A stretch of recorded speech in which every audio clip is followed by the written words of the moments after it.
کہ تیری توبہ میں باقاعدہ یہ بات شامل ہے کہ جس بستی میں تو رہتا ہے نا یہ بستی چھوڑ دے. فَإِنَّهَا قَرْيَةُ سُوءٍ، یہ بستی جو ہے نا یہ خراب کاروں کی بستی ہے. سبحان اللہ بھائیو، اس پہ کبھی غور کیا ہے کہ بستی خراب کاروں کی اور بستی صالحین کی جس پہ رحمتیں اترتی ہیں. اچھا، خراب کاروں کی بستی میں بھی کوئی نیک بندہ ہو سکتا ہے اور نیک لوگوں کی بستی میں بھی کوئی خراب کار ہو سکتا ہے. سبحان اللہ، رسول اللہ صلی اللہ علیہ وسلم کی بستی سے بڑھ کر کون سی بستی ہو سکتی ہے؟ مدینہ. نبی صلی اللہ علیہ وسلم، اس میں منافقین ہیں اور منافقین کے گھر بچے ہوئے ہیں. اور سبحان اللہ آپ دیکھ لیں بھائیو، اس ماحول کے اثر سے، ماحول، جماعت، اکٹھ، معاشرہ جب اللہ کی عبادت کرتا ہے، سبحان اللہ، آپ حیران نہیں ہو جاتے کہ یہ منافقین کا ذکر ہم قرآن میں پڑھتے ہیں؟ بے شک پڑھتے ہیں، حدیثوں کے اندر آتا ہے، سیرت کی کتابوں میں اندر. انہی منافقین کی اولادیں ماشاءاللہ نیک بن گئی. وہی عبداللہ ابن ابی، اس کا بیٹا نہایت صالح. باقی جتنے منافقین ہیں ان کی اولادیں وہی مدینہ ہی ہے نا، ان کی اولادیں کیا آج تک منافق ہیں ماشاءاللہ، وہ سارے ان کی اولاد. تو ٹھیک ہے وہ منافق تھا، اس کو ایمان نصیب نہیں تھا، لیکن اس کا بیٹا، اس کی بیٹی، اس کے پوتے پوتیاں، ساری نسلیں ماشاءاللہ تابعین، صحابہ، تابعین، تبع تابعین بن گئے اور بڑے بڑے اونچے درجے پا گئے ہو. کیوں بھی کس لیے؟ یہ ماحول جو ہے. تو اس عالم نے وہ جو قاتل تھا 100 آدمیوں کا، اس کو کہا کہ فَالْحَقْ بِقَرْيَتِ كَذَا، وہ جو ایک بستی ہے نا اس کا میں تجھ کو بتا دیتا ہوں، اس کی طرف ہجرت کر جا، ان کے ساتھ جا کر فَعْبُدِ اللَّهَ مَعَهُمْ، ان کے ساتھ مل کر اللہ تعالیٰ کی عبادت کر. اب دیکھو یہ قرآن مجید میں پڑھتے ہیں نا، وَرْكَعُوا مَعَ الرَّاكِعِينَ، رکوع کرو رکوع کرنے والوں کے ساتھ. یہ سمجھ نہیں آتی ہے رکوع کرنا، رکوع کرنے، کوئی رکوع کرنا ہے اللہ ہے، میں ہوں، میں نے عبادت کرنی ہے، اللہ کی عبادت ہونی ہے، جہاں مرضی کر لوں جیسے مت. نہیں، ایسا نہیں ہے. وَرْكَعُوا مَعَ الرَّاكِعِينَ، رکوع کرو رکوع کرنے والوں کے ساتھ. کیا مطلب ہے؟ بہتر. کیا مطلب ہے؟ اکٹھ. کیا مطلب ہے؟ جماعت. تو رسول اللہ صلی اللہ علیہ وسلم شروع میں اس حدیث پہ ہم واپس اس کو پورا کر لیتے ہیں. یہ جو حدیث ہے سبحان اللہ، امام نووی اسی حدیث کو، یہ ریاض الصالحین جو ہم پڑھتے بھی ہیں، توبہ کے باب میں لے کر آئے ہیں اور اس میں انہوں نے اسی حدیث کی کئی ساری روایتیں اکٹھی کی. ان میں سے ایک تو روایت یہی ہے کہ اس کو چلتے ہوئے آدمی کو راستے میں موت آ گئی. سبحان اللہ، وہ چلا ہوا ہے، اس کو پہنچنا بھی نصیب نہیں ہوا ہے، راستے میں موت آ گئی. حدیث کے لفظ ہیں کہ اس کے معاملے میں عذاب کے فرشتے اور رحمت کے فرشتے آپس میں اختلاف کرنے لگے. وہ جو عذاب کے فرشتے ہیں وہ کہہ رہے ہیں کہ یہ تو بندہ ہمارا ہے، 100 بندہ جس نے مارا ہے، 100 آدمیوں کا قتل کیا ہے، 100 خون سے لچڑا ہوا ہے اس کا ہاتھ، یہ تو پکا پکا دوزخی ہونا چاہیے، یہ تو بندہ ہم نے لے کر جانا ہے. عذاب والے فرشتے نہیں، بندہ ہمارا ہے. اور نبی صلی اللہ علیہ وسلم فرماتے ہیں کہ رحمت کے فرشتے کہہ رہے ہیں کہ نہیں، یہ توبہ کرتا جا رہا تھا تو یہ بندہ ہمارا ہے، ہم نے اس کو لے کر جانا ہے. سبحان اللہ، اس کی روح کو کون سے فرشتوں کا گروہ لے کر جائے، اس پر فرشتوں کا اختلاف ہو گیا. تو رسول اللہ صلی اللہ علیہ وسلم فرماتے ہیں کہ اللہ تعالیٰ نے ان کا فیصلہ کرنے کے لیے ایک اور فرشتے کو بھیجا اور اس نے آ کر ان سے کہا کہ بھئی ایسا کرو کہ زمین ماپ لو، یہ جہاں سے چلا ہے وہ فاصلہ بھی ماپ لو، اور جہاں اس نے پہنچنا ہے نیک لوگوں کے پاس ادھر کا فیصلہ بھی ماپ لو، اور جدھر فاصلہ کم نکلے اس کو اس کے ساتھ ملا دو، اس والا کر دو. اب فاصلہ فرشتے ماشاءاللہ انہوں نے پتہ نہیں کیا کون سے اللہ تعالیٰ نے ان کو پیمائش کے طریقے ذریعے دیے ہوں گے. پیمائشیں ہو رہی ہیں، ایک بندے کو کہاں لے کر جانا ہے، فرشتے پیمائشیں کر رہے ہیں. پیمائشیں ہو رہی ہیں جو زیادہ ایک سرسری روایت آتی ہے اس میں تو صرف اتنا آتا ہے کہ جس طرف کو وہ جا رہا تھا نیک لوگوں والی بستی، اس طرف کو راستہ کم نکلا، فاصلہ کم نکلا، اور جس بستی کو وہ چھوڑ کر آ رہا تھا اس طرف کو فاصلہ زیادہ نکلا. تو فیصلہ ہو گیا کہ بھی اس کو رحمت والے فرشتے لے کر جائیں گے.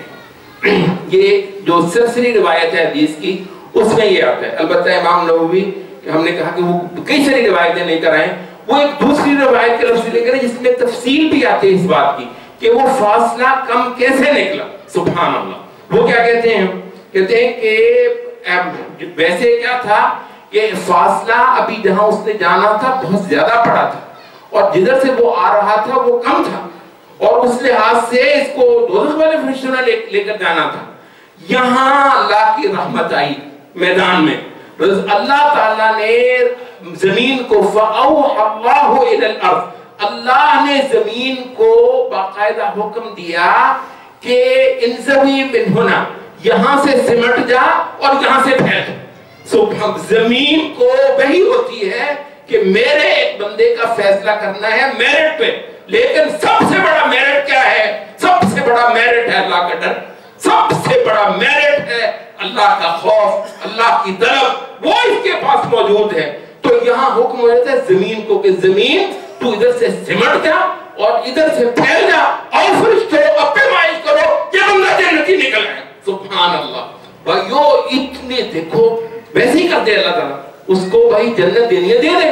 مسئلہ کیا ہے؟ کوئی معاملہ تھوڑا ہے کوئی اللہ کو پوچھنے والا ہے, معاذ اللہ, اللہ تو اللہ ہے نہیں. لیکن تاکہ یہ ہمیں سمجھائی جا رہی ہیں روایتیں, ہمیں سمجھائی جا رہی ہیں کہ اللہ کے ہاں کچھ اصول چلتے ہیں, اللہ کے ہاں کوئی میرٹ چلتا ہے, اس میں بڑی ساری مدد اللہ خود ہی دیتا ہے اصولوں کے معاملے میں بھی میرٹ. لیکن آخری بات میرٹ پہ ہوتی ہے, آخری بات اصولوں پہ ہوتی ہے, اور اس وجہ سے حجت پوری کروائی اللہ تعالیٰ نے کہ فاصلہ ضرور ماپنا ہے, کم ہے تو میں اس کو پورا کر دیتا ہوں, اور اس طریقے سے اس کی نجات ہو گئی. تو بھائیو اب ذرا دیکھو کیا مقصد کیا ہے پورے حدیث کا, جو اصل مضمون ہے وہ کیا ہے؟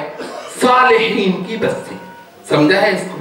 صالحین کی بستی, اللہ سے ڈرنے والوں کی بستی, اللہ تعالیٰ کی عبادت کرنے والوں کی بستی, اللہ تعالیٰ کے دین پر کھڑا ہونا, جم جانا, ان لوگوں کی بستی. یہ ایسی بستی ہونا, ایسی بستی بننا, ایسی بستی قائم کرنا جہاں ایکا ہے, اتحاد ہے اللہ کے دین پر.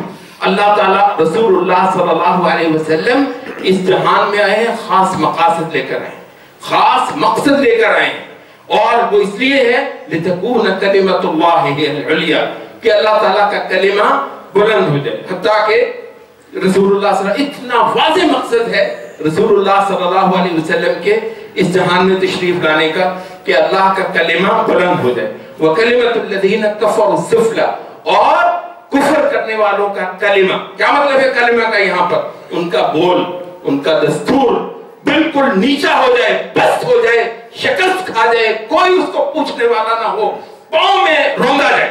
اور یہ جو ہے رسول اللہ صلی اللہ علیہ وسلم, سبحان, دیکھو یہ جو خطبہ حجت الوداع ہے اس کا ایک ایک لفظ سونے کے پانی سے لکھنے کا ہے. وہ اتنا بڑا, تاریخ میں آپ سے کہہ لوں, تاریخ میں اس سے بڑا کوئی خطبہ نہیں ہے. جیسے کہتے ہیں نا سرمن, ہسٹوریکل سرمن, تاریخی خطبہ اگر کسی کا ہے تو وہ محمد صلی اللہ علیہ وسلم کا عرفات کے میدان میں, جہاں عربوں کا ٹھاٹھے مارتا سمندر توحید کا کلمہ پڑھ کے اکٹھے ہوئے, سب سے بڑی دنیا میں اگر کوئی تقریب ہے تو وہ خطبہ حجت الوداع ہے. وہ عرفات کا میدان ہے جس میں رسول اللہ صلی اللہ علیہ وسلم, جس طرح کہتے ہیں نا وکٹری سپیچ, یہ امریکی صدر جیتتا ہے نا, جیتنے کے بعد کہتے ہیں وکٹری سپیچ کرتا ہے, فتح کا خطاب کرتا ہے. تو رسول اللہ صلی اللہ علیہ وسلم اپنے پوری جو جدوجہد ہے عبادت کی, دعوت کی, اللہ کی طرف اندھیروں سے انسانوں کو نکال کر روشنی میں لانے کی رسول اللہ کی جو ایک لمبی قربانیوں سے پر جو ایک جدوجہد ہے, اس کے اختتام پر رسول اللہ صلی اللہ علیہ وسلم کا خطبہ ہے حجت الوداع. قربان جاتے ایک ایک لفظ جو ہے وہ آنکھوں کو ٹھنڈک دیتا ہے اور دل کو سکون دیتا ہے رسول اللہ صلی اللہ علیہ وسلم کا. اس میں بالکل جو شروع ہوتا ہے خطبہ, مطلب وہ کہاں سے ہوتا ہے؟ بالکل شروع کے جو کلمات ہیں, سبحان اللہ.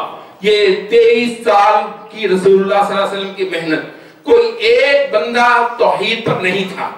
یہ آئے ہیں اور ختم کرتے اللہ کے دین کو قائم کرتے اب یہ حال ہے کہ پورا جزیرہ عرب اسلام کے زیر نگیں ہے, اور رسول اللہ صلی اللہ علیہ وسلم عرفات میں خطاب کرتے ہوئے جو شروع کرتے ہیں کیا فرماتے ہیں کہ الا ان کل شیء من امر الجاہلیت موضوع تحت قدمی ہاتین، خبردار رہو جاہلیت کے دستور کی ہر چیز آج میرے پیروں کے نیچے. یہ ہے توحید، یہ ہے توحید، یہ ہے رسالت، یہ ہے ایمان، یہ ہے دین. نماز پڑھنے والوں اور بس اللہ اللہ کر کے سمجھو کہ جی زندگی کا مقصد پورا ہو گیا.